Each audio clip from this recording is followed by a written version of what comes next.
श्री रामकृष्ण वचनामृत परिच्छेद 9 दक्षिणेश्वर में भक्तों के साथ भाग 2 गुरु शिष्य संवाद गुह्य कथा। शाम हो गई। काली मंदिर, राधा कांत जी के मंदिर और अन्य कमरों में बत्तियां जला दी गईं। श्री रामकृष्ण अपनी छोटी खाट पर बैठे हुए जगन माता का स्मरण कर रहे हैं। तदनंतर वे ईश्वर का नाम जपने लगे। घर में धूनी दी गई है। एक और दीवट पर दिया जल रहा है। कुछ देर बाद शंख, घंटा आदि बजने लगा। काली मंदिर में आरती होने लगी। तिथि शुक्ला दशमी है। चारों ओर चांदनी छिटक रही है। आरती हो जाने पर कुछ क्षण बाद श्री रामकृष्ण मणि के साथ अकेले अनेक विषयों पर बातें करने लगे। मणि फर्श पर बैठे हैं। कर्मण्येवाधिकारस्ते मा फलेषु कदाचन। श्री रामकृष्ण, कर्म निष्काम करना चाहिए। ईश्वर चंद्र विद्यासागर जो कर्म करता है वे अच्छे हैं। वह निष्काम कर्म करने की चेष्टा करता है। मणि, जी हाँ। अच्छा, जहाँ कर्म है वहाँ क्या ईश्वर मिलते हैं? राम और काम क्या एक ही साथ रहते हैं? हिंदी में मैंने पढ़ा है, जहाँ काम तहीं राम नहीं, जहाँ राम नहीं काम। श्री रामकृष्ण, कर्म सभी करते हैं। उनका नाम लेना कर्म है। सांस लेना और छोड़ना भी कर्म है। क्या मजाल है कि कोई कर्म छोड़ दे? इसलिए कर्म करना चाहिए, किंतु फल ईश्वर को समर्पित कर देना चाहिए। मणि, तो क्या ऐसी चेष्टा की जा सकती है कि जिससे अधिक धन मिले? श्री रामकृष्ण, हाँ, की जा सकती है, परंतु यदि विद्या का परिवार हो तो अधिक धन कमाने का प्रयत्न करो, परंतु सदुपाय से। उद्देश्य उपार्जन नहीं, ईश्वर की सेवा है। धन से यदि ईश्वर की सेवा होती है तो उस धन में दोष नहीं है। मणि, घर वालों के प्रति कर्तव्य कब तक रहता है? श्री रामकृष्ण, उन्हें भोजन वस्त्र का अभाव न हो। संतान जब स्वयं समर्थ होगी तब भार ग्रहण की आवश्यकता नहीं। चिड़ियों के बच्चे जब खुद चुगने लगते हैं तब माँ के पास यदि खाने के लिए आते हैं तो माँ चोंच मारती है। मणि, कर्म कब तक करना होगा? श्री रामकृष्ण, फल होने पर फूल नहीं रह जाता।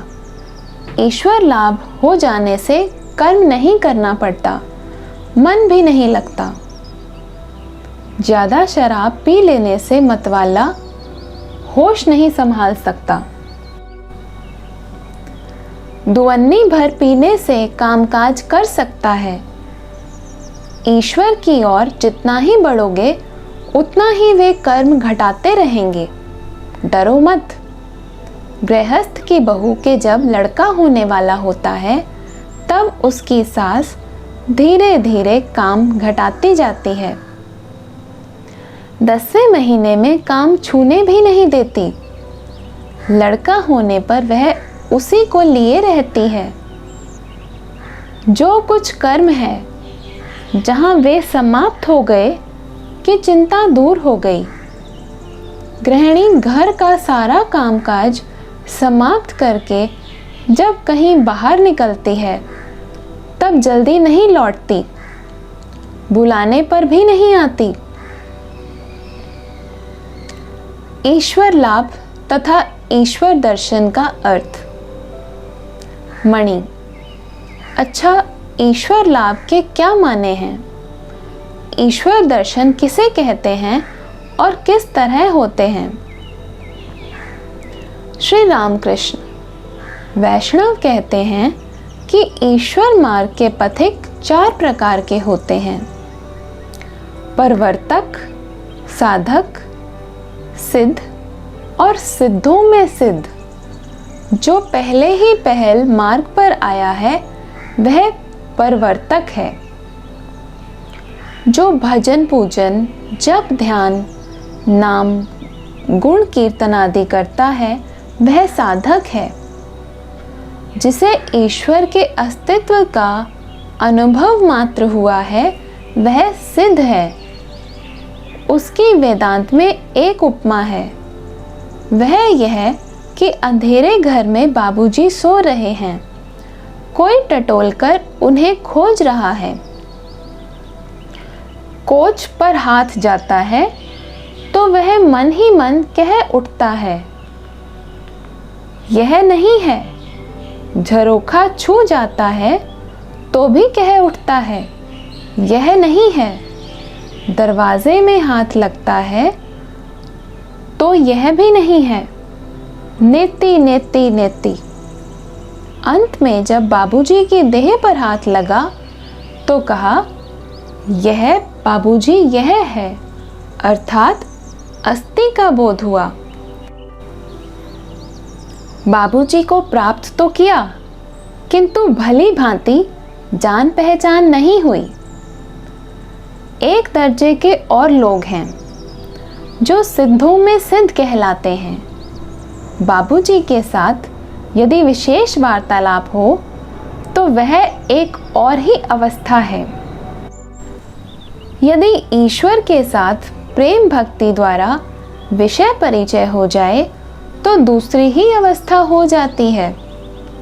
जो सिद्ध है उसने ईश्वर को पाया तो है, किंतु जो सिद्धों में सिद्ध है उसका ईश्वर के साथ विशेष परिचय हो गया है। परंतु उनको प्राप्त करने की इच्छा हो तो एक ना एक भाव का सहारा लेना पड़ता है, जैसे शांत, दास्य, सख्य, वात्सल्य या मधुर। शांत भाव ऋषियों का था, उनमें भोग की कोई वासना न थी।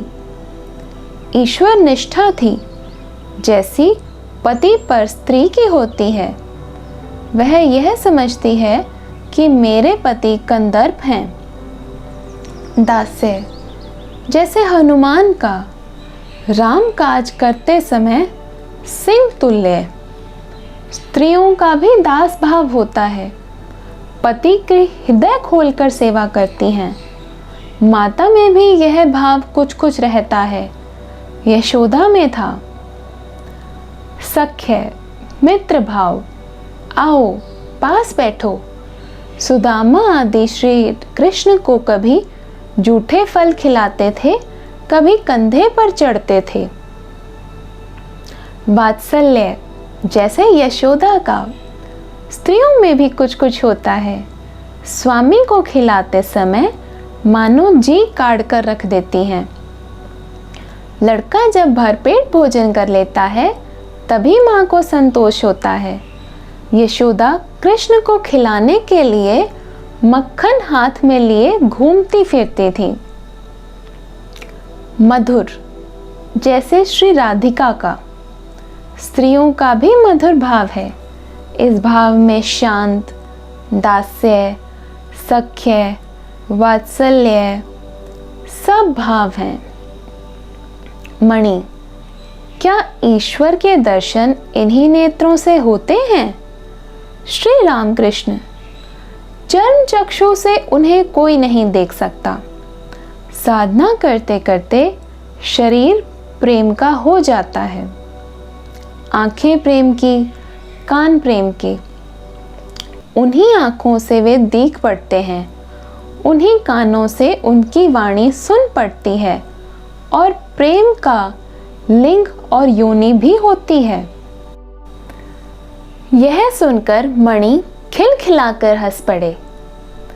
श्री रामकृष्ण जरा भी नाराज ना होकर फिर कहने लगे, श्री रामकृष्ण, इस प्रेम के शरीर में आत्मा के साथ रमण होता है। मणि फिर गंभीर हो गए। श्री रामकृष्ण, ईश्वर को बिना खूब प्यार किए दर्शन नहीं होते। खूब प्यार करने से चारों ओर ईश्वर ही ईश्वर दिखते हैं। जैसे पीलिया हो जाता है, उसे चारों ओर पीला दिखाई पड़ता है।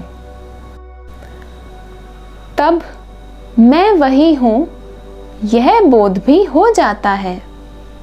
मतवाले का नशा जब खूब चढ़ जाता है, तब वह कहता है, मैं ही काली हूँ। गोपियाँ प्रेमोन्मत्त होकर कहने लगीं, मैं ही कृष्ण हूँ। दिन रात उन्हीं की चिंता करने से चारों ओर वे ही दिख पड़ते हैं। जैसे थोड़ी देर दीप शिखा की ओर ताकते रहो तो फिर चारों ओर सब कुछ शिखा में ही दिखाई देता है।